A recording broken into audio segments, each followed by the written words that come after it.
আল্লাহ তাআলা আমাদেরকে অশান্তির পথ থেকে বাঁচিয়ে শান্তির পথে পরিচালিত করুন। আপনাদের প্রশ্ন উত্তরে যাচ্ছি। সামাজিক প্রশ্ন দিবেন, সবসময় শুধু ওই ভেজালওয়ালা মাসলাগুলির প্রশ্ন দিবেন না। ভেজালওয়ালা মাসলাগুলি আমার আগে জনাব সাইদুর রহমান, শেখ সাইদুর রহমান সুন্দরভাবে বুঝ দিয়েছেন। আমি ওগুলি নিয়ে বেশি একটা গন্ডগোল করতে চাই না, বলতে চাই না। আমি একটা কথাই বলি, একটা ট্রেন মক্কা যাচ্ছে, সেই ট্রেনে যারা ফার্স্ট ক্লাসে সিট পাবে তারাও মক্কা পৌঁছবে, যারা সেকেন্ড ক্লাসে পাবে তারাও মক্কা পৌঁছবে, যারা থার্ড ক্লাসে পাবে তারাও মক্কা পৌঁছবে, যারা ছাদের উপরে বসবে তারাও মক্কা পৌঁছবে, যারা ইঞ্জিনে বসবে তারাও মক্কা পৌঁছবে। ইঞ্জিনও জায়গা পায় নাই, দুই বগির মাঝখানে স্প্রিং উপরে বসে আছে, তারাও মক্কা পৌঁছবে। স্প্রিংও জায়গা পায় নাই, রড ধরে ঝুলে আছে, তারাও মক্কা পৌঁছবে, কারণ ট্রেন মিস করে নাই। ঠিক না?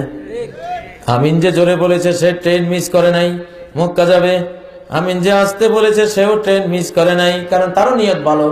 একজন মস্ত বড় ইমাম ইস্তেহাদ করে বলেছেন আসতে বলা যায়। তিনি মনে করেছেন হাদিসগুলি ওগুলি সত্য, হাদিসকেই বুঝে উনি আমলটা করেছেন, ট্রেন মিস করে নাই। বুকে হাত বেঁধেছে সে তো ট্রেন মিস করার প্রশ্নই আসে না, ট্রেন মিস করে নাই। আরো নিচে বেঁধেছে সেও তো ট্রেন মিস করে নাই, কারণ তার জ্ঞান মতো সে বুঝতেছে এটা সহি আছে, এটা আমল করা যায়। হয়তো তার ধারণাটা যাচাই বাছাই করলে দেখা যাবে ঠিক আছে কি নাই, সেটা অন্য ব্যাপার, ওলামারা দেখবে। কিন্তু তার তো নিয়ত সে নবীর হাদিসের উপরে আমল করতেছে, ঠিক নয় কি? সে তো ট্রেন মিস করে নাই, তার নিয়ত তো ভালো। ভাইয়েরা, রফিয়াদান করলেও ট্রেন মিস করে নাই, রফিয়াদান না করলেও ট্রেন মিস করে নাই। শাহ ওলিউল্লাহ রাহমাতুল্লাহ আলাইহি সমস্ত হাদিস যাচাই বাছাই করে একটা সুন্দর রায় দিয়েছেন, আল ফাইলু সুন্নাতুন, রফিয়াদান করাও সুন্নাত, মাঝে মধ্যে অতর্ক সুন্নাতুন, না করাও সুন্নাত। এখন গবেষণা করলে হয়তো দেখবো করার পক্ষে 56 জন সাহাবীর টাটকা টাটকা হাদিস মুতাওয়াতির সন্দেহাতীত ভাবে এটা প্রমাণিত, না করার হাদিসটা একটু দুর্বল। তারপরেও তো একটা হাদিস আছে, ওলামারা হয়তো কেউ কেউ ওটাকে সবল মনে করেছেন, সেই হিসাবে করছেন না। এগুলি কেউ ট্রেন মিস করে নাই। ট্রেন মিস করেছে ওই ব্যক্তি যে আল্লাহকে সেজদা না করে কবরকে সেজদা দিয়েছে, তার ট্রেন মিস হয়েছে। ট্রেন মিস করেছে সেই ব্যক্তি যে 2 ঈদের জায়গায় 3 ঈদ পালন করে বেড়ায়, ফাসাদ করে বেড়ায়, ঠিক নয় কি? ট্রেন মিস করেছে ওই ব্যক্তি যেই ব্যক্তি মুসলমান হয়ে ইহুদির মতো চাল, খ্রিস্টানের মতো চাল, তার মেয়ে দেখলে ইহুদিরাও শর্মায়, তার স্ত্রী দেখলে খ্রিস্টানদের লজ্জা লাগে। আমরাও তো এরকম উলঙ্গ না, ঠিক নয় কি? এরা হলো ট্রেন মিস করা দল। আমি গতকালও বলে এসেছি এক মাহফিলে, সমাজে এখন এমন চলছে যে নামাজিরা সমস্যা, নামাজ পড়তে যাইয়া হাত বাঁধা বুকে না নিচে লিয়া বিরাট গোলমাল, আমি নাচতে জোরে নিয়ে বিরাট গোলমাল। বেনামাজিরা মুসকি মুসকি হাসে, কয় দেখ আমরা খুব ভালো, মসজিদে যাইতাম না, কারণ গেলেই কোনটা করবি, আসতে কইলেও দোষ, জোরে কইলেও দোষ। তাইলে শয়তান নামাজি নামাজি লাগাই দিয়া বেনামাজি বাড়াইবার রাস্তা তৈরি করে দিয়েছে। খবরদার, কোন নামাজি মুসলিম সমাজের সমস্যা নয়, সে তো আল্লাহকে সিজদা করার জন্য ঢুকছে, ও যেমনে পড়ে পড়ুক, 4 মাযহাবের যে মাযহাব আমল করে করুক, আহলে হাদিসের মত পথে আমল করুক করুক, সে সমস্যা না। আমি দেখবো কে নামাজে আসে নাই, সে সমস্যা। যে নামাজে আসে নাই সে এলাকার জন্য গজব, সে এলাকার জন্য অভিশাপ, সে এলাকার জন্য লানত। আমি তাকে দেখব, তাকে আনার চেষ্টা করব, তাকে বুঝাবো নামাজি সমস্যা না। অনেকে বলে হুজুর বোরকা গায়ে দিয়েছে, দেখেন কিরকম বোরকা চিপা, এর কাছে বোরকা সমস্যা। আর যে হাজারে হাজারে ল্যাংটা ঘুরতে আছে ওটা সমস্যা না। খবরদার, বোরকা সমস্যা না। বোরকা ডোলা হইলো রহমত, চিপা হইলো রহমত। যে চিপা পড়ছে একটুখানি না হয় ভুল আছে, কিন্তু লাইনে তো উঠছে। হ্যাঁ, যে চিপা পড়তে পারে একদিন ঢোলা হচ্ছে। চিপা বোরকা যার মনে জায়গা পাইছে, ডোলা বোরকা যে জায়গা পাইতো না। আল্লাহ যে তারে, আল্লাহ যে কইছেন যে তুই যদি হাঁটি আইস আমি দৌড়ি যাবো তোর দিকে, তুই যদি 1 বিরুট আসিস আমি তোর দিকে 1 হাত যাবো, তুই 1 হাত আয় আমি 2 হাত যাবো। তো তুই চিপা বোরকা আয়, আমি ডোলা বোরকা লই তোর লাইতে আছি, ঠিক না? ঠিক। তাহলে তোর কাছে চিপা বোরকা সমস্যা কেন? তুই দেখবি ল্যাংটা গুলি কোনগুলি, হেগুলি সমস্যা। বোরকাওয়ালার বোরকার কোনো সমালোচনা নাই, বোরকা আমার দরকার, ঠিক না? ভাইয়েরা, দাঁড়িয়ে এত ছোট কা? ইমাম সাহেবের উনি ইসলামের কথা দাঁড়িয়ে দড়িতে হের কাছে দাঁড়িয়ে সমস্যা। আর যে কোটি কোটি পুরুষের এই চোয়ালটা যে বাবুরা বানিয়েছে আমার মতো হয়ে রয়েছে, দাড়ি নাই, দাড়ি কাটতে কাটতে রোগ জীবাণুর কারখানা বানাইছে গালেরে। আমি দেখি মাঝে মধ্যে, আমার কাছে আইপ্যাড আছে, ওখানে দেখায় যে পাতলা স্কিনের উপরে খুর চালায়, সে যে আহত হইতেছে খোলা চোখে দেখা যায় না, মাইক্রোস্কোপ দিয়ে দেখা যায় যে এটা সূক্ষ্ম সূক্ষ্ম জখম হয়, জখমের মধ্যে দুনিয়ার রোগ জীবাণু কিলিবিলি করে গালের মধ্যে। আল্লাহ নবী দাড়ি তুলে দিছে, তা আল্লাহ সেই দাড়ির জায়গায় জীবাণু দিয়ে দিছে, তোর জন্য এটাই উপযুক্ত। গোল গোল জীবাণু, কোনটা লম্বা লম্বা, কত ডিজাইনের।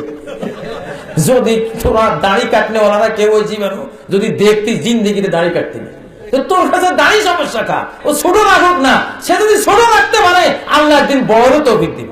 সমস্যা হবে সে যে দাড়ি মোটেও রাখে নাই, দাড়ি ছাপ্পান ছাপ্পা করে রাখছে, সমস্যা হবে সে নাকি? ও ভাইরা, ফিকহুল আওলাউইয়াত কোনটা বেশি গুরুত্বপূর্ণ আগে সেটা দেখতে হয়। কোনটা ছোট গুরুত্বপূর্ণ এটা মানুষ পরে দেখবে। গাড়ি চলতে আসে, একটু ক্যাচ ক্যাচ করে পিছিয়ে, ক্যাচ ক্যাচ করে ওইদিকে সামনের চাকার হাওয়া চলে গেছে। এখন তুই ক্যাচ ক্যাচ লই থাকবি না তোর হাওয়া দিবি আগে? তো ক্যাচ ক্যাচ লই তো সারা বাংলাদেশ ঘুরতে পারবি, সমস্যা হইতো না। কিন্তু হাওয়া যে নাই দেওয়ার আগে একবারও তো ঘুরে আবার কায়দা নেই, ওটা গুরুত্ব আগে না? ইসলামের ক্ষেত্রে কোনটা ফরজ আর কোনটা নফল সুন্নত মুস্তাহাব, নফল সুন্নত মুস্তাহাব নিয়ে এখন কোনো তর্ক নেই, কখনো কোনো তর্ক চলবে না। তর্ক করলে ফরজ নি করবে, ঠিক না ঠিক? আর অথচ সব তর্ক চলছে কি লইয়া? নফল সুন্নত লইয়া। জমি 1 একর 2 একর লইয়া সহজে কোনো মামলা হয় না, মামলা হয় 1 হাত লইয়া। তুই 1 হাত কি জন্য নিলি? আমার 1 হাত লইয়া মারছে টেডা, সেও মারছে বললাম, শুরু হয়েছে মামলা। 1 হাত বাঁচাইতে গিয়া 2 একর খোয়াইছে। মুসলমান আমিন আমিন জোরে না আসতে এইটা রক্ষা করতে গিয়া ইমান হারাইয়া নিতেছে। লস যে কত বড়! খবরদার কিছু কিছু তর্ক মর্ক করলে ফরজ লই করবো। হুজুরে বলছে না এই জাতিটা নফলের জাতি, ফরজ বুঝে না। এটা আমারও কথা, আমাদেরও আগে এই যে হযরত মাওলানা শরীয়তুল্লাহ রহমতুল্লাহ আলাই উনি এটা বুঝছেন, এই জন্য এই দেশে ফরাইজি আন্দোলন চালাইছেন, শুধু ফরজ পড়ার আন্দোলন। কারণ ফরজের গুরুত্ব বুঝে না বাঙালি জাতি, এই জন্য উনি আন্দোলনে চালাইছে ফরজের আন্দোলন। ফরাইজি আন্দোলন মানে কি? ফরজের আন্দোলন। ইন্নাল্লাহা লা ইয়াকবালুন নাফিলা হাত্তা তুআদ্দাল ফারিদা, ফরজ যতক্ষণ আদায় না করবা আল্লাহ কোনো নফল কবুল করবেন না। আচ্ছা, আমি এক রেকর্ড করা ওয়াজে শুনেছি এক হুজুর বলেছেন চুল দাড়িতে কলব দিলে জান্নাতের গন্ধ পাবে না। কথাটা কোন হাদিসে আছে? কোন হাদিসে জানতে চাই? সহিহ মুসলিমের হাদিস। সায়াকুনু ফি উম্মতি কওমুন ইয়াখদিবুনা বিস-সাওয়াদি কাহাওয়াসিলিল হামাম লা ইয়ারিহুনা রায়হাতাল জান্নাহ। কিয়ামতের আগে আমার উম্মতে কিছু লোক আসবে, চুল দাড়িতে কবুতরের কালো স্টোমাক, ঝোলের কবুতরের পেটের মধ্যে যে কালো কালো পশম থাকে, চুল দাড়িকে কলব দিয়ে এরকম কালো বানাবে। এগুলি জান্নাতে যাওয়া তো দূরে থাক, সুবাসও হবে না জান্নাতের। সহিহ হাদিস। কালো করা যাবে না, অন্য যত কালার আছে করতে পারেন, শুধু কালোটা বাদ। তবে মহিলারা কালো দিতে পারবে, মহিলাদের জন্য সব জিনাত হালাল। কোন ব্যক্তি সূরা ফাতিহা না পড়লে নামাজ হবে না। লা সালাতা ইল্লা বিফাতিহাতিল কিতাব, এটাকে 3 ভাবে বুঝছে উম্মত। ফাতিহার হাদিস, মুক্তাদির ফাতিহা পড়ার হাদিসটাকে উম্মত কয়ভাবে বুঝছে? 3 ভাবে। উম্মতের কিছু ওলামারা বুঝছে যে যেহেতু ইমাম পড়তেছেন কেরাত, এই জন্য মুক্তাদি না পড়লেও চলবে। কোটি কোটি মুসলমান এইভাবে নামাজ পড়তেছে, আলহামদুলিল্লাহ, পড়তে দেন। তারাও একটা কোরআন কিতাবের দলিল ঘেটেই ওই বুঝটা বুঝছে, আমল করতে দেন। দ্বিতীয় একটা গ্রুপ আছে, তারা মনে করেন না, সূরা ফাতিহা না পড়লে নামাজই বাতিল। এটার উপরও কোটি কোটি মুসলমান আমল করতেছে, করতে দেন। তৃতীয় গ্রুপ আছে মনে করে সূরা ফাতিহা না পড়লে নামাজ বাতিল হয়ে যাবে, এটাও না, আবার পড়তেই হবে ফরজ, এটাও না, মাঝখানে মাঝামাঝি মুস্তাহাব। মুক্তারি জেনা সূরা ফাতিহা পড়া মুস্তাহাব। নাসিরুদ্দিন আলবানী এই মতটাই পোষণ করেন। তিনটা মত আছে, আপনি যেটা নেন নেন। ফয়সালা হবে মালিক ইয়াউমিদ্দিন, কিয়ামতের দিন। সব ফয়সালা দুনিয়াতে হয়ে গেলে বিচার দিবস কেন রাখছেন আল্লাহ তাআলা? ঠিক ঠিক না বেঠিক?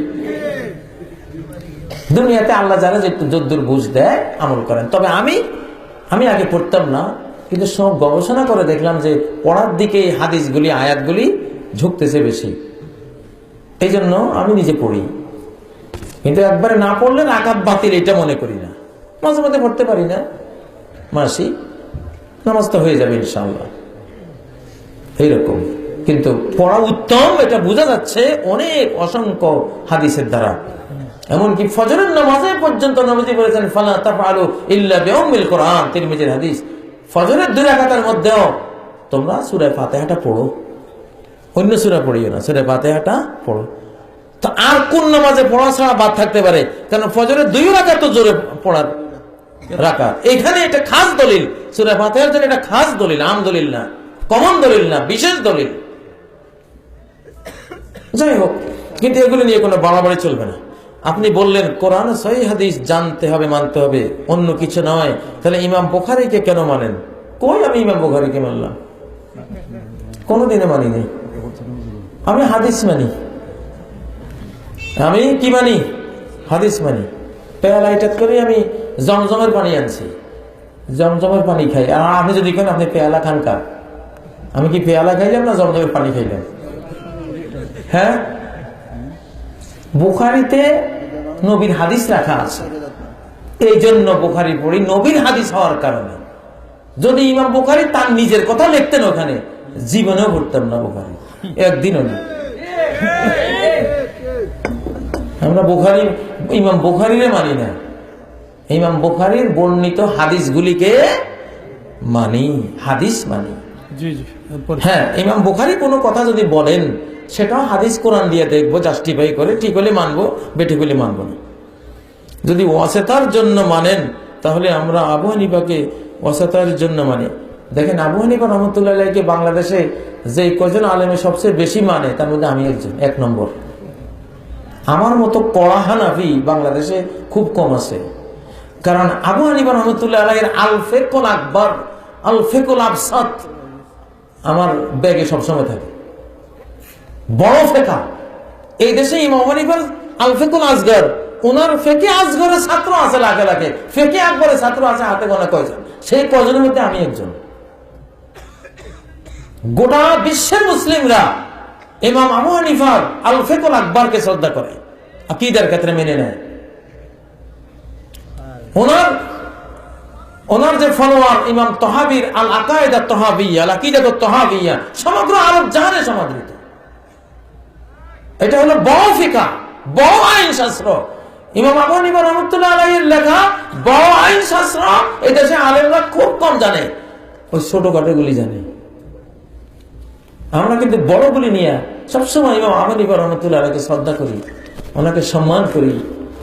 কিয়ামতের দিন দেখবেন আমরাই আসল হানাফি, উনি হয়তো আমাদেরকে দেখলে মোসাফা করবে যে কাজী তুই আসল হানাফি ছিলি। কারণ আমি যা কইছিলাম যে দলিল ছাড়া আমার কোনো কথা মানবি না, আমার কোনো কথা হাদিসের খেলা ফেলে ওয়ালের মধ্যে ছড়িয়ে ফেলবি, কাজী তুই ছুটছিস, তুই আমার বন্ধু আয়। ইনশাআল্লাহ আমি বুকে বললাম কাল কিয়ামতের দিন যদি দেখা হয় চ্যালেঞ্জ দিতে পারে ইনশাআল্লাহ ইমাম আবু হানিফার হানাফিকে, আসল হানাফিকে কিয়ামতের দিন প্রমাণ হইবে ইনশাআল্লাহ। হানাফি মাযহাব আমরা বুঝি কি জিনিস, দলিল ছাড়া হানাফি মাযহাব হয় না। হাদিস দুর্বল হলে কোনদিন হানাফি মাযহাব না ওইটা। ইজা সাহহাল হাদিস, ইমাম আবু হানিফা বলতেছেন যে আমার মাযহাব হইতে হলে হাদিসটা আগে সহিহ হইতে হইব, কোন দঈফ হাদিস কোনদিন আমার মাযহাব হবে না। যদি প্রমাণ হয় যে হাদিসটা দঈফ, আমার মাযহাব থেকে সেটা খারিজ।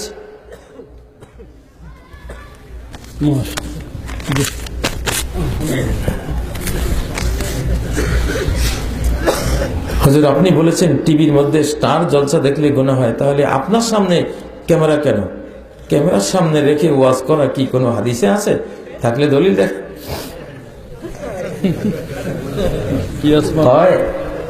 আচ্ছা ডাক্তার সাহেব, আপনাদের রুমে এত ছুরি কেন? অপারেশন থিয়েটারে কি ভয় লাগতেছে, দাঁড়াইলে দাঁড়াইলে এত ছুরি, এগুলি ডাকাতের কাছে না দেখছি। হায় হায় হায়, আপনারা কি ডাকাত সবাই? পুলিশ খবর দিমু? হাসপাতালে গিয়া অপারেশনের ডাক্তারদেরকে কইতেছে এত ছুরি, এগুলি সব আপনারা তো সব ডাকাইতে না। ডাকাতের ছুরি আর ডাক্তারের ছুরি এক জিনিস।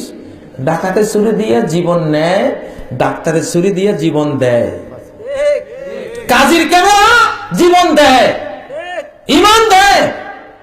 আর স্ট্যান্ডার্ড জনসন ক্যামেরা জীবন নেয়, ইমান নেয়, নৈতিকতা নেয়, মনুষ্যত্ব নিয়ে নেয়। তুমি কোনটার সাথে কোনটারে মিলাই না?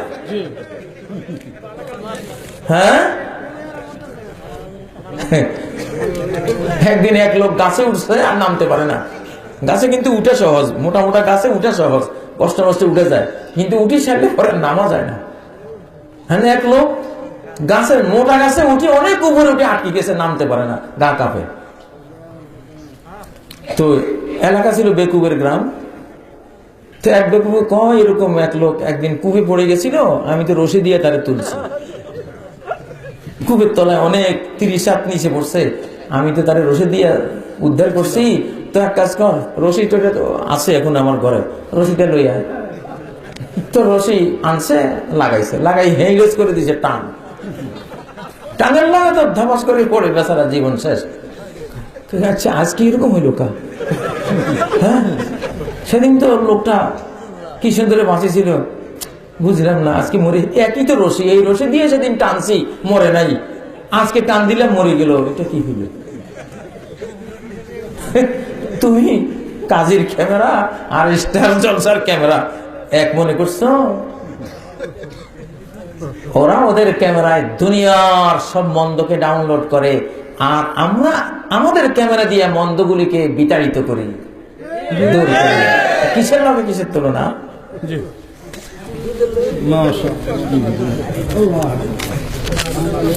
কিয়ামতের আগে মসজিদে অনেক মুসল্লির সমাগম হবে, তাদের মধ্যে কারো ইমান থাকবে না, এমনকি মুয়াজ্জিন ইমাম সাহেবের থাকবে না।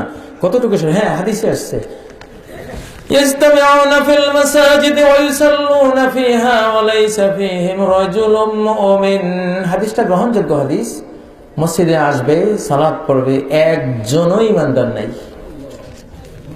কারণ ঘুষখোর ঘুষ হালাল করে, একজন ইমান হারাইছে ঘুষ হালাল মনে করে, আরেকজন ইমান হারাইছে বাদ্য বাজনা হালাল মনে করে, আরেকজন ইমান হারাইছে আই লাভ ইউ হালাল মনে করে।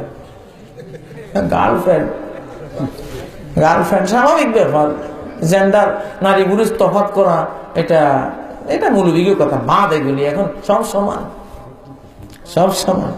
আজকে পত্রিকা দেখলাম জার্মান প্রেসিডেন্ট এক মুসলিম তরুণীর হাতে মোসাফা করতে গেলে হাতটা বাড়াইছে, মুসলিম তরুণী হাতটা গুটাই নিছে, হেসে বলছে আমার ধর্ম এটা সাপোর্ট করে না। বাপের বেটি, আল্লাহ তোরে জান্নাতুল ফেরদাউস নসিব করো, গোটা বিশ্বের বুকে ইসলামের মর্যাদা বাড়াই দিবি। হ্যাঁ, এগুলি হলো বিশ্ববাসীর জন্য রহমত, ঠিক না? এগুলি রহমত। এরপরে সহি হাদিসে আছে কোরআন নাজিল হয়েছে 7 ভাষায়। সহিহ ওসমানী মানতে হবে, তা কোন সহি হাদিসে আছে? সহি হাদিসে আছে কোরআন নাজিল হয়েছে 7 ভাষায়, এইটা কোন সহি হাদিসে নাই। 7 ভাষায় নাজিল হয়েছে, কোনখানে নাই। হাদিসে আছে উনজিলাল কুরআন আলা 7 আহরুফিন, আরবদের 7 আঞ্চলিক রীতিতে কোরআন নাজিল হয়েছে। কুরাইশরা যেমন বাংলাদেশে রায়পুরে কয় লাইপুরা, আর ওরে কয় রেলগাড়ি, লাইপুরে গিয়া রেলগাড়ি লোকবারে দেখছি, লোকবারে রেলগাড়ি, লাইপুরে গিয়া দেখছি। লাইপুরের জন্য, রায়পুরবাসীর জন্য রকে ল বলা বৈধ, বৈধ। যদি কোরআন বাংলা ভাষা নাজিল হইতো, কোরআনের রাগুলি রায়পুরবাসীর জন্য লাম পড়া জায়েজ হইত। পড়ার পরে এক গোত্র আছে, তারা আকার পড়তে পারে না, আকার পড়ে না, মুখে দিয়ে আসে না। ওয়াদ্দুহা ওরা পড়ে ওয়াদ্দুহে ওয়াল্লাইলি ইযা সাজা মা ওয়াদ্দাআকা রাব্বুকা ওয়া মা ক্বালে। ওরা কলাম দোহা এটা পড়তে পারে, তো ঠিক আছে ওইটাই, বুঝলেন না? তো এক জাতি আছে তারা জিম পড়তে পারে না, জিমেরে মসজিদ মসজিদ ওরা গাইন পড়ে, ঠিক আছে তোমার জন্য এটা 7 ভাষায় কোরআন নাজিল হইলে তো তাহলে ইংরেজি, আরবি, বাংলা, উর্দু, ফার্সি সব ঢুকে যাবে। 7 ভাষায় না, আরবদের 7টা আঞ্চলিক রীতিতে কোরআন নাজিল হয়েছে। এটা নিয়ে বিশদ ব্যাখ্যা আছে। 7 হরফে কোরআন নাজিল হওয়ার ব্যাখ্যা কি, এখন সংক্ষিপ্ত পরিসরে এটা বলার সময় নেই। যাই হোক, আপনারা পার্সোনালি এটা প্রশ্ন করলে কোনো সময় লম্বা টাইম নিয়ে বলবো। প্রচলিত একটা নির্দিষ্ট জামাত নিয়ে প্রশ্ন করেছেন, নির্দিষ্ট কোনো দল জামাত নিয়ে প্রশ্ন করবেন না, এতে শত্রুতা উৎপাদন হয়। কথা বলছেন? নির্দিষ্ট কোনো গ্রুপ জামাত, কারণ আমরা চাই আমাদের মাহফিলগুলি সর্বস্তরের মুসলমান আসুক, সবাই এখান থেকে জ্ঞান নিয়ে যাক। নির্দিষ্ট একটা জামাত দল উল্লেখ করলেই তারা মনে করবে আমাদের বিরুদ্ধে নিয়ে কথা বলে গেছে, ঠিক না? এটা বলা ঠিক না। এখানে তাবলিগ জামাত নিয়ে আপনারা প্রশ্ন করেছেন, আমি এটার উত্তর দিতে চাই না। তাবলিগ যারা কোরআন সুন্নাহ পৌঁছাবে মানুষের কাছে, কোরআন সহিহ সুন্নাহ পৌঁছাবে, তারাই তাবলিগ করছে বাস, নাকি? ইয়া আইয়ুহার রাসূল বাল্লিগ মা উনজিলা ইলাইকা মির রাব্বিক, তোমার রবের পক্ষ থেকে যা তোমার কাছে নাজিল করা হয়েছে এটা তাবলিগ করে দাও, তাবলিগ করে দাও। সূরা ফাতিহা ছাড়া নামাজ হবে কি? এটা তো বলেছি। বিধর্মীরা দান করলে কি তাদের দান লওয়া যাবে? বিধর্মীরা দান করলে দান লওয়া যাবে? যাবে। দান কোনো একটা ভালো কাজে ব্যবহার করবেন। বাংলাদেশে বিধর্মী রাষ্ট্র থেকে কত কোটি কোটি কোটি টাকা আসে, জাতিসংঘ থেকে আসে, আমেরিকা থেকে আসে, ইউরোপ থেকে আসে, চীন থেকে আসে না?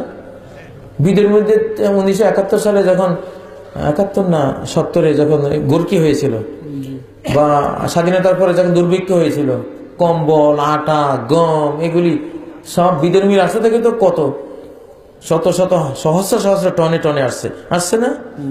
এগুলি মানবিক সাহায্য, কোনো বাধা নেই, এগুলো নিতে পারেন।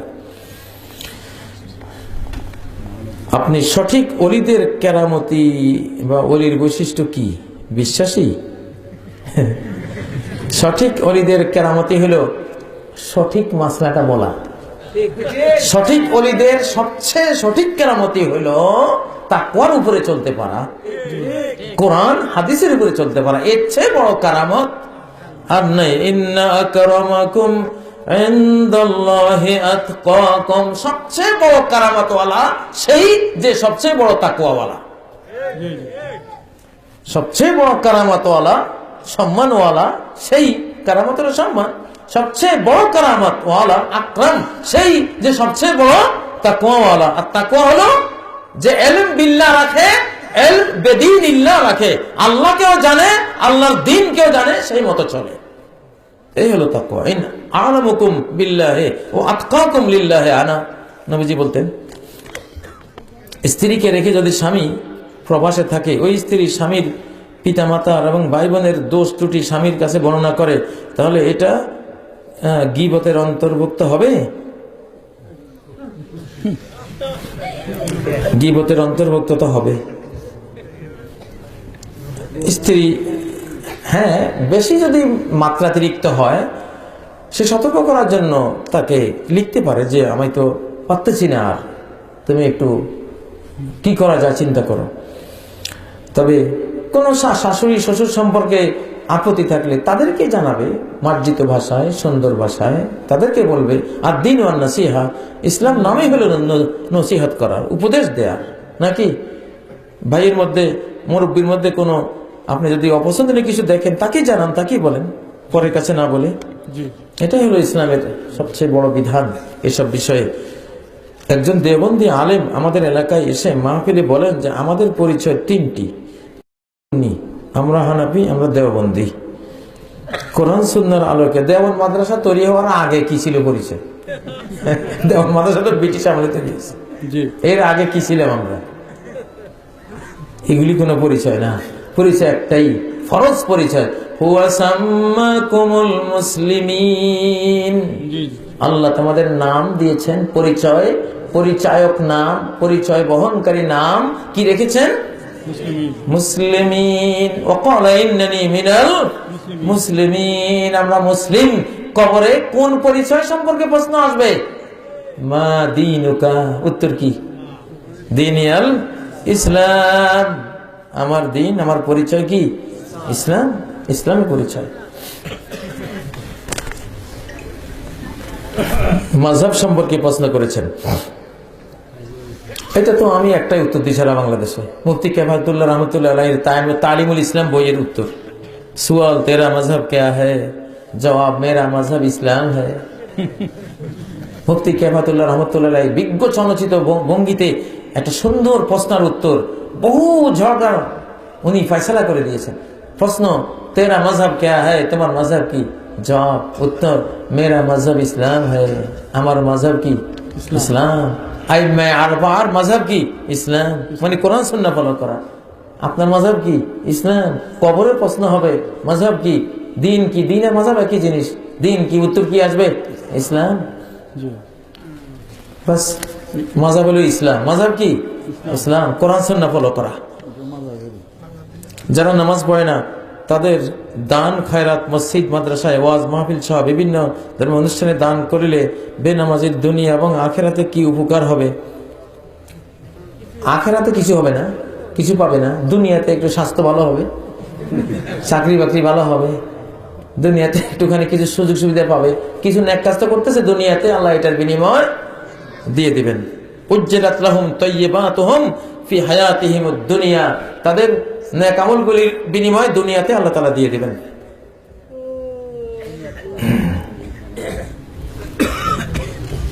মহিলা পুরুষের মধ্যে নামাজের পার্থক্য আছে কিনা? মহিলারা কিভাবে রুকু সিজদা ও তাশাহুদে বসবে?